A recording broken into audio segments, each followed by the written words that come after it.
This week, I'm catching up with Brandi Davis, the 34-year-old mother of one who served federal time for conspiracy. So tell me, girl, what happened, kind of, that you can say, that you can talk about? What about my about the case situation? Well, I was involved with a guy, and he was a drug dealer or whatever, and he got caught up doing some things, and I was a part of it too. Like, I didn't really know the big thing about conspiracy until I caught my case and stuff like that. But I had a guy, and he was doing things, and I was around, and I seen it. And then sometimes when he wasn't around, I'll do a few things for him here and there, and that's how I got in love. trouble. Yeah, I get it. Like, you fall in love with somebody, you make decisions, and you take responsibility for your own stuff. You know what I mean? But it's still a different thing when so many of the Christine Love made her perjure herself. You know what I'm saying? It's Kim was like, oh, this is the guy that I was dating. He's the one who, what I'm saying? It's crazy because it's like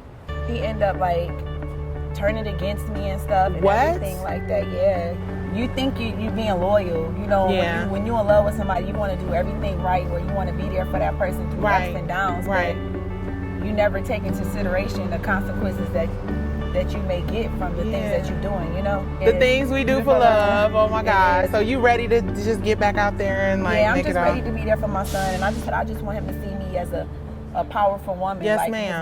his mom. His dad passed away in 2006. Yeah, he was in federal prison too, doing a 20-year sentence, and he died from an asthma attack. So you were in prison and dad was in prison? Well, his dad was in prison first. He went to jail when I was pregnant, and then I had him in December 2005, and then his dad got sentenced to 20 years in federal prison, and then in September 9th, 2006, he died from complications from an asthma attack. No. Yeah, so it's just been me and my baby. Does he understand? Have you had a chance to kind of... obviously, he's too young to really fully understand everything. But does he know why mommy was gone? Because somebody actually asked him that, like, do you remember your mom leaving? He was like, nah. And they was like, well, do you know what he did? Do you know what she did? And he was like, no, I don't want to know, because it was probably something stupid. Wow. So he don't... And I'm not going to force that on him. Of you know what I'm course saying? not. Like, if he don't want to know, he don't want to know. Because at the end of the day, he look at me as his mom.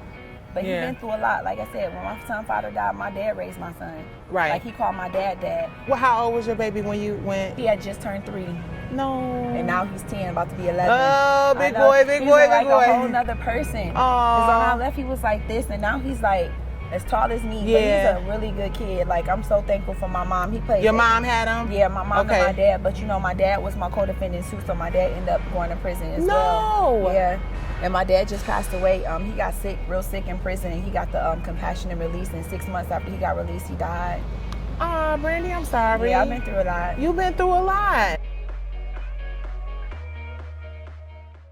But what I love about your story is that it'll speak to a younger generation of women, because those are the ones we have to reach. And those are the things they looking up to. Like, okay, you see the videos, you see the guy with this, you see the guy with that, but at the end of the day, what comes with it? There you go. Because I always was a kept woman. Like, my dad, he was a street guy, so I grew up with a silver spoon in my mouth, even though he didn't have a regular 9 to 5. So what I look for in men is what I look for in my dad. Because I seen how my dad treated my mom. She never worked. She was a housewife. He kept her nice. We lived in a nice big house and everything like that. So growing up, I was like, oh, I always want a guy that's like my dad, my dad, my dad, my dad. So when I went to dating guys, and when guys were attracted to me, once I started getting older, I dated up. My dad was 15 years older than my mom. So all the guys I dated was 15 years, 12 years, 13 years older than me. Yeah. But the guy I caught my case with ended up being my same age, But everybody that I used to date was like older. So I always was attracted to men who I knew that would take care of me. And a lot of women want that. And it was cool, whatever, because I enjoyed the perks. But when I lost everything, I lost everything. Thank God I went to college. My dad put me through college. I got a degree, but... Oh, that's great. So you did go to school. Yeah, I went to Dupton Jones College. Okay, honey, I got my degree in mortuary science. Dad was like, look, if I'm doing this, I'm doing it for a reason. Mortuary science? Yeah. I look back at all my girlfriends that's my age. They got their bachelors. They had their careers. They're married with kids, And I feel like I'm 34 years old and I'm just now starting. They got everything, and it's like I'm trying to build up to get to where they at. Yeah. I just want to be a voice for those who don't have, they don't know. And I also want to do like motivational speaking, like go to girls' homes or schools or do certain little speaking engagements, because I know like from Instagram, people like DM me and it's like, they can't believe what I've been through. Right. They see me and like they look at the things, even if it's not what I went through, but it's like I got so many good messages of people like, I was down and out about this, But I went through your page and I could see all the things you accomplished, and you still had a smile on your face in prison. And it made me seem like my life isn't so bad. I'm all about honest stories and real stories, and your story is so real, and how somebody could do. You did 7 years? Yeah, it's like 7 years and maybe like 2 months or 7 years Jesus. or 3 months. It's something like that. Lord have mercy. 7 years? Yeah, but Brandi? I had a 10-year sentence. In prison, I met some terrific, wonderful people, like girls who are still my good friends right now. Really? Yeah. Really? You meet all types of people in there, but I Right. met some really, really, really good people there.